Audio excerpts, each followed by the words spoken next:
नैबे पटेगाव बे गामिया बड'लेण्ड सोमावसारनायजों सोमोन्दो थानाय मोनसे गामि 1987 मायथाइनिफ्राय बड'फा उपेन्द्रनाथ ब्रह्मआ जि सोमावसारदोंमोन बे सोमावसारनाय समाव बे गामियावबो बड'फाया फैदोंमोन बे गामियावबो थाफैदोंमोन आरो बै समाव जों जायनि न'आव दङ दिनै निना खादु होननाय बिथाङा बै समाव निसि फरायसा आफादनि बिथाङा आफादगिरिमोन आरो बे समनिफ्राय बिथांमोना जोंनि दुलाराय बर' फरायसा आफादनि जे आलादा रायजो सोमावसारनाय बे सोमावसारनायखौ मदद होबोदोंमोन दिनै बिनिखायनो बे गामिजों जिहेतु जोंनि बर'फोरनि सोमावसारनायजों मोनसे सोमोन्दो थानायखाय दानि बिटिआरनि सरकारनि मानगोनां गाहाय मावफुं सोद्रोमा मानगोनां मुस्रि प्रमद बर' बिथाङा आंनो मोनसे बिबान होदों जे बे गामिखौ नायनानै बे गामियाव गामिनि रायजो राजाफोरजों सावरायलायनानै बड'फानि मोनसे मुसुखा बेयाव फसंनायजों लोगोसे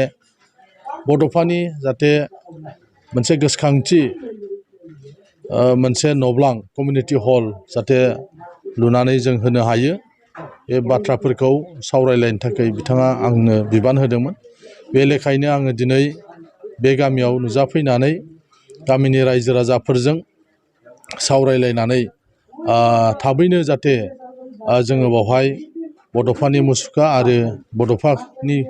गोसोखांथि गंसे जाहाथे न'ब्लां जों लुनो हायो बे आयदाफोरखौ सावरायदों रायजो राजाफोरहाबो जेबो अजद गैया बिथांमोना लुबैदोंसो जाहाथे बड'फानि मुंखौ बे गामियावबो मोनसे गोजोरथियै लाखिनो हायो जाहाथे गोदान जेनेरेसनफ्राबो जाहाथे मिथियो बर'फोरजों बे गामिजों बड'फानि मुंखौ बे गामियावबो मोनसे गोजोरथियै लाखिनो हायो जाहाथे गोदान जेनेरेसनफ्राबो जाहाथे मिथियो बर'फोरजों बे गामिजों मोनसे सोमोन्दो दङमोन बा बिथांमोननिबो एसे कन्ट्रिबिउसन दङ जोंनि सोमावसारनायाव बेबायदि बाथ्राखौ जाहाथे गोदान जेनेरेसनाबो मिथियो बेखौ बिथांमोना लुबैदों जोबोद गोजोननाय मोनदों बे गामियाव नुजाफैनानै सोरगिदिं गंथाम गामि दं होननानै जों मिथिनो मोन्दों आरो बे गंथाम गामिनि गेजेरावनो बिथांमोनहा आथिखालाव गंसे गावसोर लुनाय मोनसे कमिउनिटि हल दङ जेराव गुबुन गुबुन मेल मिथिं जायो सरकारनि मेल मिथिंबो जाफैयो बिथांमोननि कनस्टिटुवेन्सिनि गोबां मेल मिथिङानो बे गामियाव जाफैयो होननानै बिथांमोना फोरमायदों बेनिखायनो बड'फानि नामाव जुदि गंसे बेबायदि न'ब्लां कमिउनिटि हल जुदि मोनोब्ला अब्ला आरो गोबांसिन मानसिफ्रा मिथिगोन होननानै बिथांमोना फोरमायदों जे जिहेतु कनस्टिटुवेन्सिनि गोबां मिथिङानो बाहाय जाफैयो होनदों अब्लाना बे गामि दरथामल' नङा बे गामिनि अनगायैबो जिहेतु बेबायदि सरकारनि बायदिसिना हाबाफारि बा बेबायदि मिथिंफ्रा बेहाय जाफैयोब्ला अब्ला बिथांमोना मिथिनायनि मोनसे खाबु मोनगोन बे न'आ सोरनि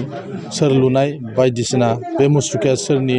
सोरमोन बेबायदि बाथ्राफोरखौ मिथिगोन आरो अरलांसिन लांगोन बेखौ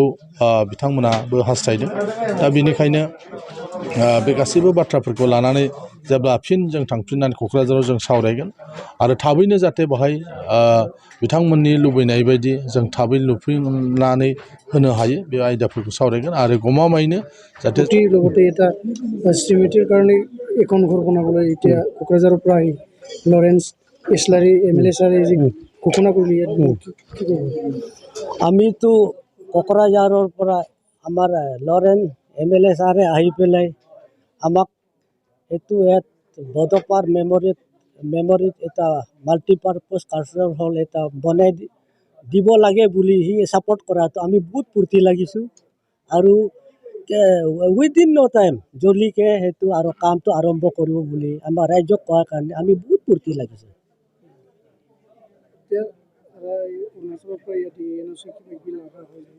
সেইটো ইয়াৰ কিমান অফিচিয়েল প্ৰচিডিউৰ আমাৰ কৰিবলগীয়াটো আমি ADC নাৰীক আমি চব ৰাজ্য গৈ পেলাই কথা ঠিক ঠাক কৰিলোঁ কথা পাতিলোঁ ইয়াৰ যে ফৰ্মেলিটি গভৰ্ণমেণ্ট ফৰ্মেলিটিটো আমি চব ডিছকাশ্যন কৰা হ'ল আৰু ইয়াত আমি লোকেল কমিটি গঠন কৰা হ'ল বড'ফা মেমৰিয়েল মাল্টিপাৰ্পজ কমিউনিটি হল বুলি পতে বুলি আমি কমিটি গঠন কৰা হ'ল আপোনাৰ যে এই সময়ত সেইটোতো এতিয়া মই 62 ইয়াৰ্ছ হ'লেও এতিয়া মই 18 বছৰ নিচিনা ভাবি আছোঁ যে এতিয়া নিজক য়ং এটা মই ফিলিং কৰি আছোঁ এতিয়া দেখা নিচিনা লাগি আছোঁ তেতিয়া হাৰ্ডলি মই 38 ইয়াৰ্ছ আছিলোঁ এতিয়া আৰু মই 18 বুলি নিচিনা ভাবিছোঁ আৰু বহুত ফূৰ্তি লাগিছোঁ ফূৰ্তিতে মই এতিয়া মোৰ বেমাৰ বি নাইকিয়া হ'ব বেছি ফূৰ্তি লাগিছে ঠিক আছে থেংক ইউ